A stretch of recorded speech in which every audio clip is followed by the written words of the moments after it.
ってらっしゃい見てらっしゃい夢見た少女は花開く Shoujo Tsubaki rises again in the depth of anime and become infamous after 30 years since the release because of TikTok and other big anime YouTuber mentioning or making video about it.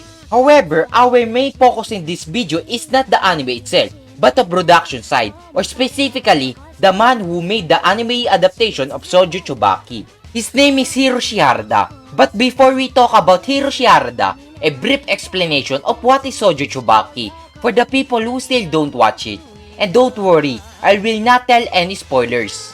For the people who wanted to watch it, I recommend you to not watch it because it's very R18 and depressing. It can ruin your day or even your life.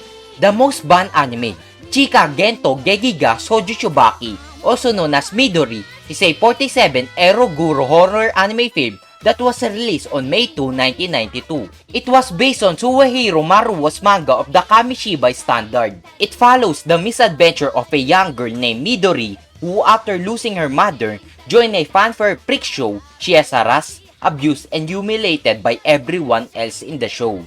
Due to its very dark and depressing storyline, in addition to the graphic representation of the scenes, the film was banned all over the world including Japan for its extreme use of physical, psychological, gory, and sexual abuse against children and animals. Even to this day, it's still the most banned anime in every country in the world. Hiroshi Harada was born on June 13, 1962 in Maebashi, Gunma Prefecture, Japan. During his childhood, he is a loner and he suffered from bullying. Because of that, bullying became a frequent theme in his film. An example of one of his films that has a theme of bullying is his film The Death Lullaby in 1985. Both Shoujo Tsubaki and The Death Lullaby tackled bullying, depicting young kids experiencing horrible childhood. Both anime are the same coin with different side of the coin. Both are about bullying and they have a lot of similarities, but they have different takes on how they handle the bullying theme.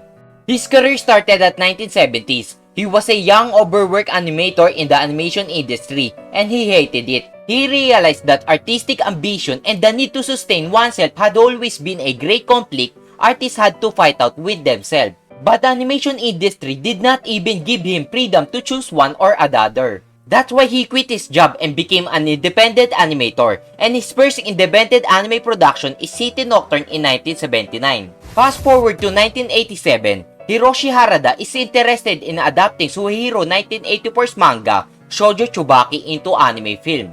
Hiroshi Harada attempted to gain sponsor for his film, but nobody was willing to support it due to its subject matter. Because of this, he has no choice but to direct, write the screenplay, create the storyboard, fully animate it, and self-funded it using his life saving, and go to a money lending just to complete Shoujo Tsubaki. He continued working for 5 years, all by himself, with the exception of voice acting, music, and sound effect. He recreated it almost entirely as the manga was, sticking close to its artistic style and plotline. Every single image of the movie was drawn by Hiroshi Harada alone.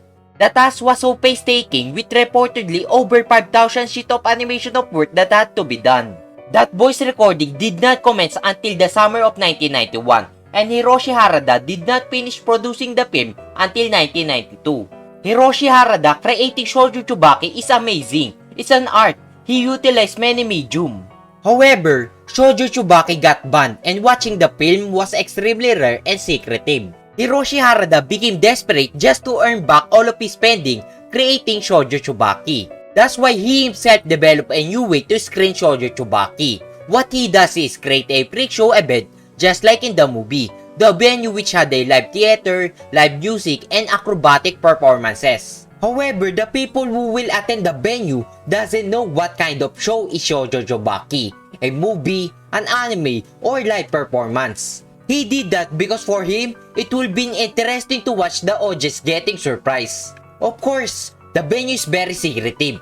That's why the audience had a reservation for a map of a residential neighborhood. The audience had to follow a cryptic signs like a doll face on street corner or folks in strange attire standing by the street to eventually find an assuming building and enter its basement. There, they were handed candles and had to make their way through a dark labyrinth of corridors and rooms before they could enter the actual venue. The event was very extravagant and he doesn't have to do that because he spent more money to make a venue so people can watch his film. And what he is doing is very bad. However, you cannot help but accept what he is doing. One of the horrible things that happened to him was that many people destroyed the tape of his film. As a creator, that is so tragic. And to make things worse is that the master reel were outright confiscated by the Japanese government. Fortunately, they were eventually recovered in 2013. Also, the sad part is most of the people who knows about Shoujo Tsubaki only knows it as the most banned anime.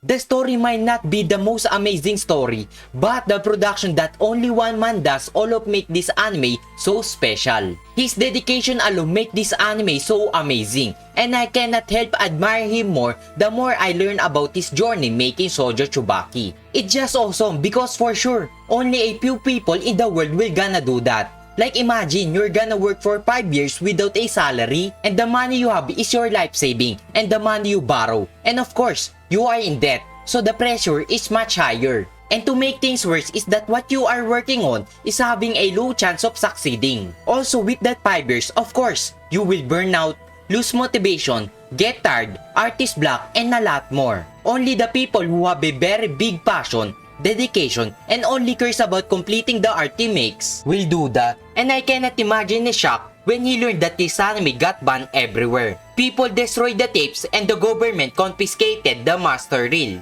He had a very tough and brutal life just like Midori, but Hiroshi Harada is something. He is such a legend. That's why I made this video, so people will recognize his talent, dedication, hardship, and passion, and how amazing Hiroshi Harada is. I wanted to do this to turn people's impression from knowing him as the man behind the most banned anime into a man who gambled 5 years of his life and his future. A man who did not give up in spite of the obstacle he encountered. His passion itself is a artwork.